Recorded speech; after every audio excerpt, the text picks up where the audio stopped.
तुम्ही जर आपला अँड्रॉइड ॲप डाउनलोड केलं असेल तर ते नक्की करा. डिस्क्रिप्शन बॉक्समध्ये आपला अँड्रॉइड ॲप आहे. ऑफर्स या ठिकाणी चालू आहेत. सध्या आपला चालू घडामोडीचा नवीन कोर्स तिथं लॉन्च झालेला आहे. जानेवारी 22 ते डिसेंबर 22 पर्यंतच्या घडामोडी आहेत. प्रत्येक प्रश्नाचं संदर्भाचं स्पष्टीकरण तुम्हाला मिळेल. हा कोर्सचा कालावधी 2 वर्ष आहे, म्हणजे 2 वर्ष तुम्ही त्याच्या करंट अफेअर्स वाचू शकता. कारण एमपीएससी 1.5 ते 2 वर्षापर्यंतच्या करंट अफेअर्स विचारतं, म्हणून त्याची कालावधी आपण हा जास्त ठेवलेला आहे. 2021 मधल्या घडामोडीवर सुद्धा तुम्हाला त्याच कोर्समध्ये 700 पेक्षा जास्त प्रश्नोत्तरे, त्याचं संदर्भासहित स्पष्टीकरण, प्रत्येक व्हिडिओ तुम्हाला किती वेळा बघता येईल असा आपला कोर्स त्या ठिकाणी लॉन्च झाला आहे. डिस्क्रिप्शन बॉक्समध्ये लिंक आहे. ॲप डाउनलोड केलं असेल तर ते नक्की करा. तुम्हाला त्या कंटेंटमध्ये गेल्यानंतर तुम्हाला सर्व घटक तिथं पाहायला मिळतो. तसंच रिव्हिजनसाठी थोडक्यात पण महत्त्वाचे हा भाग आपण हळूहळू त्याच्यामध्ये आणखी बरेचसे व्हिडिओ अपलोड करणार आहोत. त्यामध्ये होत आहेत रेग्युलरली, तर तुम्ही नक्की जॉईन करा. जास्तीत जास्त भारतीय घटना हे वकिलांचं नंदनवन आहे अशी टीका कोणी केली? भारतीय घटना वकिलांचं नंदनवन अशी टीका कोणी केली? K T. Shah, doctor Babasaheb Ambedkar, Ivor Jennings आणि महात्मा गांधी. आता भारतीय घटना वकिलांचं नंदनवन म्हटलं तर आयव्हर जेनिंग यांचं नाव लक्षात ठेवा, महत्वाचा घटक आहे. ठीक आहे. पुढचा प्रश्न आहे तो म्हणजे कलम 33 अंतर्गत सैन्य दल किंवा पोलीस दल यांच्यावर निर्बंध आणणारा कायदा करण्याचा अधिकार कोणाला आहे? म्हणजे भारतीय राज्यघटनेतलं कलम 33 याच्या अंतर्गत सैन्य दल आणि पोलीस दल यांच्यावर निर्बंध आणणारा कायदा करण्याचा अधिकार कोणाला आहे असं म्हटले. केवळ संसद, केवळ राज्य विधिमंडळ, संसद आणि राज्य विधिमंडळ, राष्ट्रपती. लक्षात ठेवा, कलम 33 म्हणतोय आपण आणि सैन्य दल आणि पोलीस दल यांच्यावर निर्बंध आणणारा कायदा करण्याचा अधिकार हा केवळ कुणाला आहे? संसदेला आहे, केवळ संसदेला. ठीक आहे.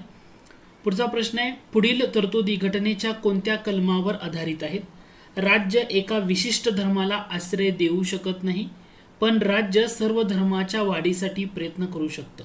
आता याच्यामध्ये तुम्हाला कलम 25, 26, 27, 28 दिले. 27 मध्ये काय म्हटलंय की सद्विवेक बुद्धीनं वागण्याचं, म्हणजे धर्माचं पालन करणं, आचरण करणं किंवा त्याचं प्रसार करण्याचं स्वातंत्र्य 25 मध्ये सांगितले. याचा अर्थ आश्रय राज्य एका धर्माला तो घटक येणार आहे का? येणार नाही. कलम 26 म्हणजे धार्मिक व्यवहारांचं व्यवस्थापन करण्याचा अधिकार सांगितलाय, म्हणजे धार्मिक व्यवहार व्यवस्थापन स्वातंत्र्य, धार्मिक व्यवहार व्यवस्थापन करण्याचे स्वातंत्र्य हे कशामध्ये सांगितले? 26. याचा अर्थ हा सुद्धा इथे येणार नाही. कलम 27 मध्ये काय म्हटले की कोणत्याही धर्माला चालना देण्यासाठी सक्तीनं कर देण्यापासून मुक्ती, याचा अर्थ पर्याय क्रमांक 3 उत्तर येऊ शकते. 28 मध्ये म्हणतो की काही शैक्षणिक संस्थांमध्ये धार्मिक शिक्षण उपासना याच्यासाठी मुक्ती, याचा अर्थ कलम 27 या ठिकाणी तुमचं काय असणार आहे? करेक्ट आन्सर असणार आहे. ठीक आहे. पुढचा प्रश्न आहे तो म्हणजे अल्पसंख्याक वर्गाच्या हितसंबंधाचे संरक्षण असे शीर्षक पुढीलपैकी कोणत्या कलमाचे? अल्पसंख्याक वर्गाच्या हितसंबंधाचे संरक्षण असं शीर्षक कोणत्या कलमाचं आहे? 27, 29, 30. कारण 29 मध्ये काय म्हणतो? अल्पसंख्याकांची भाषा, लिपी व संस्कृती यांचे संरक्षण, याचा अर्थ कलम 29 हे तुमचं करेक्ट असणार आहे. कलम 30 काय येणार नाही, कारण कलम 30 मध्ये काय सांगितलंय? शैक्षणिक संस्था स्थापन करण्याचा, शैक्षणिक संस्था स्थापन करण्याचा व त्याचं प्रशासन करण्याचा अल्पसंख्याकांचा हक्क हा कलम 30 मध्ये सांगितले, म्हणून 30 येणार आहे का? नाही, म्हणून कलम 29 इज द राईट आन्सर. पुढचा प्रश्न आहे, घटनासभेत एकूण किती महिला सदस्य होत्या? घटनासभेमध्ये एकूण किती महिला सदस्य होत्या? तर लक्षात ठेवा, एकूण 15 होत्या. ओके, 15 घटनासभेत. पहिली बैठक घटनासभेची जेव्हा झाली, या पहिल्या बैठकीला केवळ 9 महिला सदस्य हजर होत्या, 9 महिला सदस्य. मग 15 सदस्य कोणत्या होत्या त्या कशा लक्षात घ्यायच्या? तर या 15 सदस्यांची यादी मी या ठिकाणी दिली. पहिले 2 म्हणजे 2 नावं वेगळी काढायची. 2 नावं म्हणजे कोणती? सुचेता कृपलानी हे पहिलं नाव आणि दुसरं सरोजिनी नायडू, हे दोन्ही वेगळं ठेवायचं. हे दोन्ही महिलांचे. त्यानंतर महत्वाच्या नावामध्ये जर तुम्ही बघायला गेला तर 2 चौधरी आहेत. 2 चौधरी म्हणजे कोणत्या? कमला चौधरी या ठिकाणी दिसत आहेत आणि या ठिकाणी तुम्हाला मालती चौधरी दिसत आहेत. कमला चौधरी, मालती चौधरी वेगळ्या काढायच्या. नंतर 2 रे आहेत. रे म्हणजे लीला रे, रेणुका रे, ह्या 2 रे वेगळ्या करायच्या. त्याच्यानंतर तुम्हाला विजयलक्ष्मी पंडित म्हणजे पंडित नेहरू यांच्या भगिनी, त्यांचं नाव वेगळं करू शकता. 2 नावं महत्वाची, दुर्गाबाई देशमुख आणि दुसरं नाव येतं हंसा मेहता. दुर्गाबाई देशमुख कोणत्या प्रांतातून आल्या होत्या? मद्रास. ओके, दुर्गाबाई देशमुख म्हणजे आपले जे सी.डी. देशमुख आहेत, सी.डी. देशमुख यांच्या पत्नी, सी.डी. देशमुख यांच्या पत्नी होत्या, हे लक्षात घ्या. पण त्या कोणत्या प्रांतातून संविधान सभेमध्ये आल्या होत्या? मद्रास प्रांतातून. हंसा मेहता मुंबई प्रांतातून म्हणजे महाराष्ट्रातून गेलेला, हे लक्षात ठेवा. त्यामुळे ह्या दोन्हींची नावं वेगळी तुम्ही लक्षात ठेवू शकता. आता राहिलं मुस्लिम प्रतिनिधी बेगम रसूल, ते नाव वेगळं आहे. त्यानंतर पौर्णिमा बॅनर्जी वेगळं आहे. दक्ष यांनी वेल्या प्युदन आणि अन्ना मस्करीन ही ह्या दोन नावं, आणि राजकुमारी अमृता कौर की ज्या पहिल्या मंत्री राहिल्या होत्या आरोग्यमंत्री, त्याच्यामुळे तो. तर संविधान सभेत एकूण 15 महिला लक्षात ठेवताना ही यादी लक्षात घ्या. आयोगानं वेळोवेळी याच्यावर प्रश्न विचारलेत. काही महिलांची नावं दिली जातात आणि त्यातले कोणते नाही ते ओळखा, कोणते आहे ते ओळखा, असे प्रकारचे प्रश्न या घटकावर आतापर्यंत विचारून झालेले आहेत. आय होप हा घटक लक्षात आला असेल. 15 महिला सदस्यांचा सहभाग होता. पुढचा प्रश्न आहे, घटनासभेने भारताची पहिली अंतरिम संसद म्हणून केव्हापर्यंत कार्य केलं? कधीपर्यंत म्हणजे जोपर्यंत ते 17 एप्रिल 1952 पर्यंत कार्य केले. 17 एप्रिल 1952 लक्षात ठेवा. कारण पहिली अंतरिम संसद ही द्विगरी होती का? नाही. कारण तुम्हाला जर असं विचारलं, राज्यसभा पहिल्यांदा कोणत्या दिवशी गठीत झाली? राज्यसभा पहिल्यांदा 13 मे 1952 ला गठीत झाली, हे लक्षात घ्या. ओके. पुढचा प्रश्न आहे, 26 नोव्हेंबर 1949 रोजी म्हणजे भारताची राज्यघटना स्वीकृत झाली, त्या दिवशी एकूण किती सदस्य उपस्थित होते? म्हणजे 26 नोव्हेंबर 1949 ला भारतीय राज्यघटना जेव्हा स्वीकृत झाली तेव्हा किती सदस्य उपस्थित होते? 284, 88, 99 की 211? करेक्ट आन्सर येतं तिथं 284. म्हणजे अनुपस्थित सदस्य किती होते? 15 होते. अब्सेंट सदस्य किती होते? 15. टोटल 299 होते ना, त्याच्यामुळे 15 अब्सेंट होते. पुढचा प्रश्न आहे तो म्हणजे, घटनासभेचा एक सदस्य साधारणपणे किती लोकांचे प्रतिनिधित्व करत होता? 1 मिलियन, 2 मिलियन, 5 मिलियन का 10 मिलियन? 1 मिलियन म्हणजे 10 लाख, म्हणजे 10 लाख लोकसंख्येमागे एक सदस्य, याचा अर्थ पर्याय क्रमांक 1 आहे. 10 लाख लोकसंख्येमागे सर्वसाधारणपणे एक सदस्य, म्हणजे 1 मिलियन म्हणजे 10 लाख. पुढचा प्रश्न आहे, राष्ट्रध्वज व राष्ट्रगीत घटनासभेने अनुक्रमे कधी संमत केलं? राष्ट्रध्वज आणि राष्ट्रगीत घटनासभेनं अनुक्रमे कधी संमत केलं? 24 जानेवारी. आता दोन्ही लक्षात घ्या. आता सिंपलचा घटक आहे की नाही. आता राष्ट्रध्वज आणि राष्ट्रगीत हे कधी घटनासभेनं अनुक्रमे संमत केलं असं तुम्हाला विचारले. तुम्हाला इथं बघताना घटक बघा, 22 जुलै 1947 आणि 24 जानेवारी 1950. 22 जुलै 1947 राष्ट्रध्वज आहे. 22 जुलै 1947 राष्ट्रध्वज, म्हणजे 22 जुलै इथं आहे, ह्या ठिकाणी 22 जुलै नाही, म्हणजे दोन ऑप्शन इलिमिनेट झाले, हा आणि हा. परंतु राष्ट्रगीतला 24 जानेवारी 1950 पाहिजे. 24 जानेवारी 1950. या ठिकाणी 22 जुलै 1947 बरोबर आहे, पण इथे 24 जानेवारी आहे का? नाही, म्हणून पर्याय क्रमांक 4. लक्षात ठेवा. राष्ट्रध्वज कधी स्वीकृत केला? 22 जुलै 1947 ला. आणि राष्ट्रगीत केव्हा संमत केलं? तर ते 24 जानेवारी 1950. आय होप हा घटक आता लक्षात आला असेल. इथं 26 जानेवारी दिले, 24 दिले का? म्हणून हे चुकीचं आहे. पर्याय क्रमांक 3 सुद्धा. पुढचा प्रश्न आहे, घटना समितीमध्ये फक्त एका समुदायाचे प्रतिनिधित्व होते असं कोण म्हणालं? आता घटना समितीमध्ये फक्त एका समुदायाचे प्रतिनिधित्व विन्स्टन चर्चिल यांनी म्हटले. ठीक आहे. घटना समिती म्हणजे हिंदूंची सभा. घटना समिती म्हणजे काय आहे? ही हिंदूंची सभा आहे असं कोण म्हणालं? तर विस्काउंट सायमन यांनी असं म्हटलं. विस्काउंट सायमन यांनी काय म्हटलं? घटना समिती म्हणजे हिंदूंची सभा.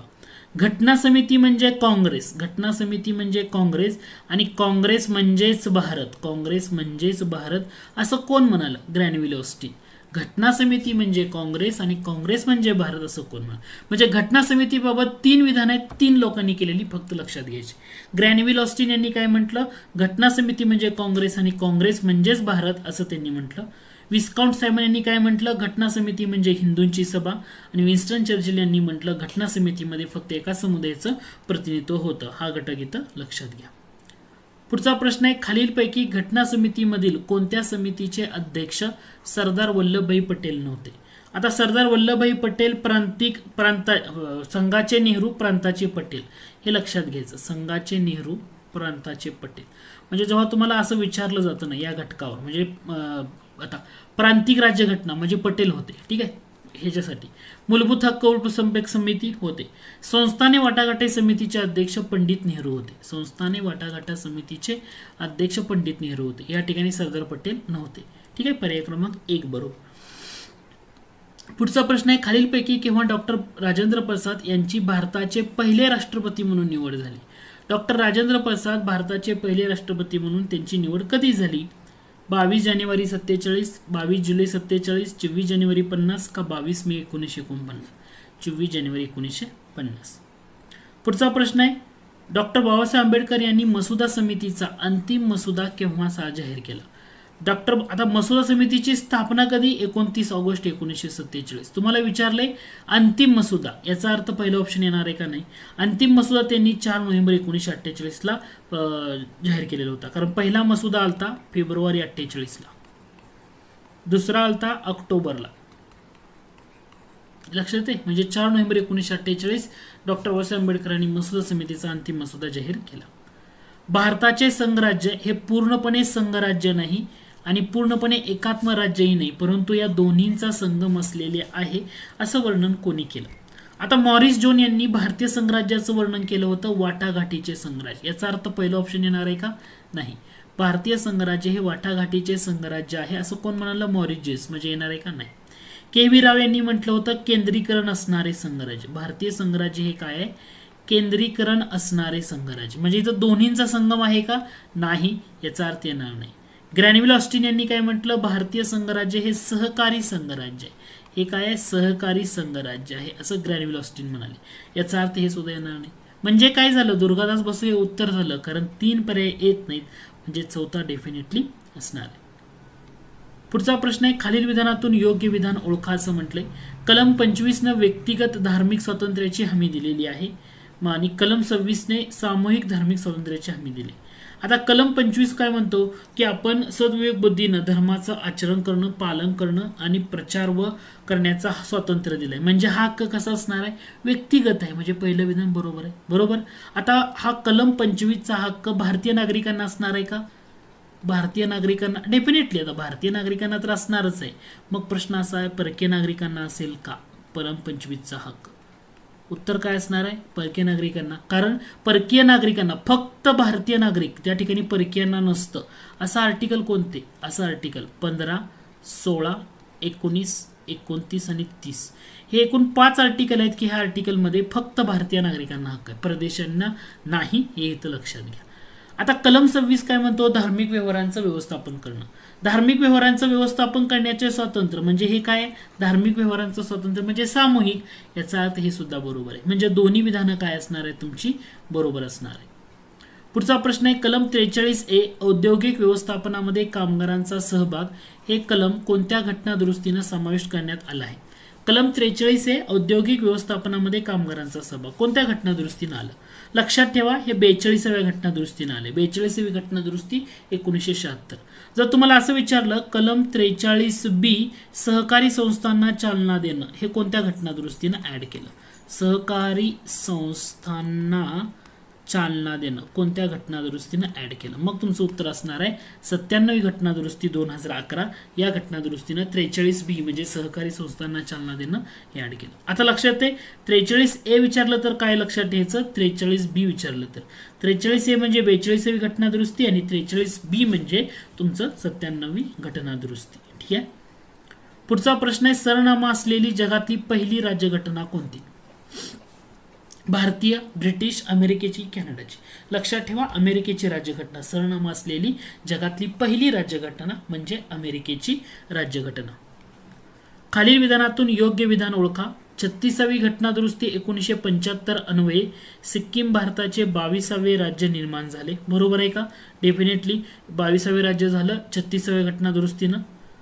69वी घटना दुरुस्ती 1993 नुसार दिल्ली या केंद्रशासित प्रदेशाचे नामकरण दिल्ली राष्ट्रीय राजधानी परिक्षेत्र असं करण्यात आलं. आता 36वी घटना दुरुस्ती 1975ची बरोबर आहे, सिक्कीम भारताचं 22वे राज्य. परंतु 69वी घटना दुरुस्ती 1993ची आहे का? नाही. म्हणजे हे विधान चुकीचं आहे. इथं काय पाहिजे होतं? 1991 पाहिजे होतं. 69वी घटना दुरुस्ती कधीची? 1951. आणि याच्यानुसार दिल्ली या केंद्रशासित प्रदेशाचं नामकरण काय केलं? दिल्ली राष्ट्रीय राजधानी परिक्षेत्र असं करण्यात आलं. म्हणून पहिलं विधान बरोबर आहे, दुसरं विधान चुकीचं आहे. राष्ट्रपतीची निवडणूक पद्धत भारताने कोणत्या देशाच्या राज्यघटनेमधून घेतली? राष्ट्रपतीची निवडणूक पद्धत. आता याच्यामध्ये कन्फ्युजन होऊ द्यायचं नाही. राष्ट्रपतीवरील महाभियोग विचारलंय का? नाही.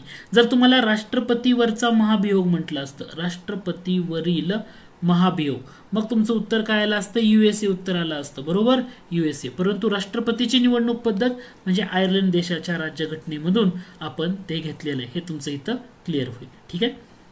पुढचा प्रश्न आहे तो म्हणजे घटना सभामध्ये नेहरूंनी मांडलेला उद्दिष्टविषयक ठराव 22 जानेवारी 1947 रोजी संमत झाला. मतदानावेळी किती सदस्यांनी विरोधी मतदान केलं? 1, 2, 3 का एकही नाही. आपण काय वाचतो की उद्दिष्टांचा ठराव एकमतानं मंजूर झाला. उद्दिष्टाचा ठराव कसा झाला?